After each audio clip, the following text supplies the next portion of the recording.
Lotu toi whaatalo whaatu, Samoa, Malipuleanga, I Lotu soifua, Matagofie, I le nei aso. O mai ase I tātou toi whaafo I le palapo malo I le tua, e ala le tātou whaapolo ma le whaasangi sula I pēa, lona alofa mo I tātou. Tātou amatai, I ale nei tāpo inge le suafa malu le tua le tama, ma le alo, ma le nganga pa ia. Amene. O le ali I o lo uleo leo ma moe o ia, e le ai se mea u te motiva ai.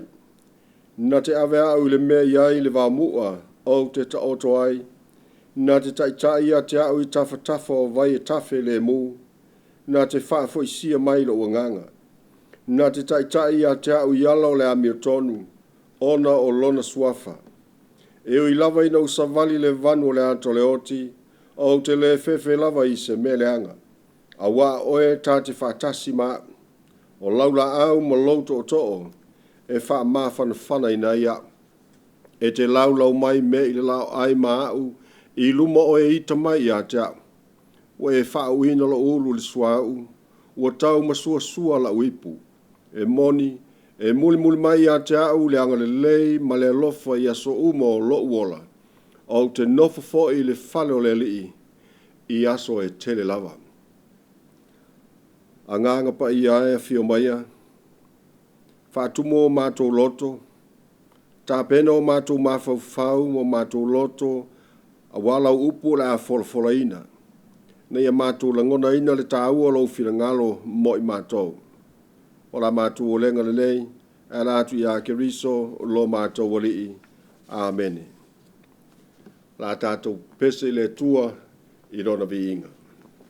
No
whatasi le li mautou, o le folfolanga mai le evangelia pa ia a Luka.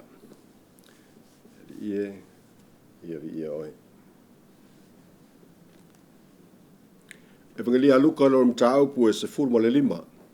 Folo mai le fai upo e tolu, o atu le fai upo e fitu. O le manatu au tu o le tala le lei. Ia tātou oli ia maa, a wau o maua lau maa moe na lei loa. O na whetala i atu le o ia le nei whata oto i ate i la tau. O ai ea se o tau e ana maa moe se lau, a whai le loa le tasi, e le tu ua e ia le iwa nga fulu ma le iwa le vau, ai alu ma sa ili i le ua le loa, se ia maua. A maua, ua whaafuata ma le oli. A o atu fo ilo na ainga, ua whaapoto ai ana uo ma e tua oi maia, ua whai atu i ate i la tau, ia tātou oli ia ma a wau o maua lau ma moe na lei loa. O te whai atu i ate o tau, e whapea fo i ona tele le oli le langi i le tangata e anga sala e tō tasi salamo. Ai titi e ami o tonu e tō iwa nga fulu ma le tō iwa, e le tusa iai le salamo. O le tala le lei a le lii, ia vi ia o e le lii, Iesu Keriso. Ia tātou oli ia maau, awa ua maua lau ma moe na le loa. Le aso le nei o whaamaluina le kalesia o le fina ngalo pa ia o Iesu. Tātou whaarongolongo le evangelia na sa i folfolaina ma le evangelia a Luka. O lo whaamatala i Iesu ia le tala whaafata oto e winga i le leo ma moe ma le ma moe tasi na le loa. O le nei whata oto, o lo o mamanu mai a Iesu ia seata o le leo ma moe. Na ia tu ua ma moe iwa se furu ma le iwa. Ai alu sa ili le ma moe tasi o le loa. Au le nei whata oto, o se tala i le toe lave aina. Whaatasi ai malangona o le fia, ma le oli. Ina ua toe maua le ma moe na le iloa. Lono wingo le nei whata oto ni whaamatala Iesu. Ele na o le whaamatala mai i le tala e winga i le leo ma moe. Ma le ma moe le na se. Ai olo au mai na le fina ngalo le atua. Olo fai lo mai ai le au mai o le whataua le atua i tangata uma. Whataua le atua tangata taito tasi. Tusa lava po le ale ma mau, wo iai ta se ngal tangata ma tau ma mau ai ma le atua. Ai tu mau pea. Le amana ia le atua o lana tangata na fai. Tātou whalongo i le whata o tona a mata Iesu le fesiri. Oi ese o tau e ana ma moe se lau. A le ilo le tasi le tu ue ia le iwa nga furu ma le iwa. A e alua e sa iri mai le tasi. Tātou te ono fesiri ifo. Ai se alava le mea ua tu uai. E le leo ma moe. Ia ma moe tele. Ai se i alua e su e mai le ma moe tasi ua leilo. A me le tu oi pere na tasi e alu. Awa le to toe le lafu ma moe tele. Pe ana o ta ua le amatanga. O le nei tala whaafata oto na whaamatala Iesu. Ele na whaamatala mai ai leo ma moe ma le ma moe tasi na leiloa. Ai lo au mai na le winga a toa o le atua. e tāua tangata uma i le atua. E pele tangata uma i le atua. E le fatua o ia lo na alofa na o nai tangata. Pena o tangata maurulunga, mai la tau e tau aloha. Ma sani lava tātou, mo le tātou si umanga whaale tangata. E ave ale tātou wha mua i tangata malolosi, tangata maumea, tangata maururunga, tangata tau aloha. Peitai, e le wha pēnā le whina ngalo le atua. E ave le wha mua le atua le tangata vai, le tangata o lo mawhatia, le tangata ua pau atu i le loloto le angsala, le tangata ua tau mamao mai a te ia. E le tu la fo ina e le atua o na tangata. E iai pea mai tau muli pea lo na alofa. Tusa lava po fea tātou te whesea iai i le nei o langa.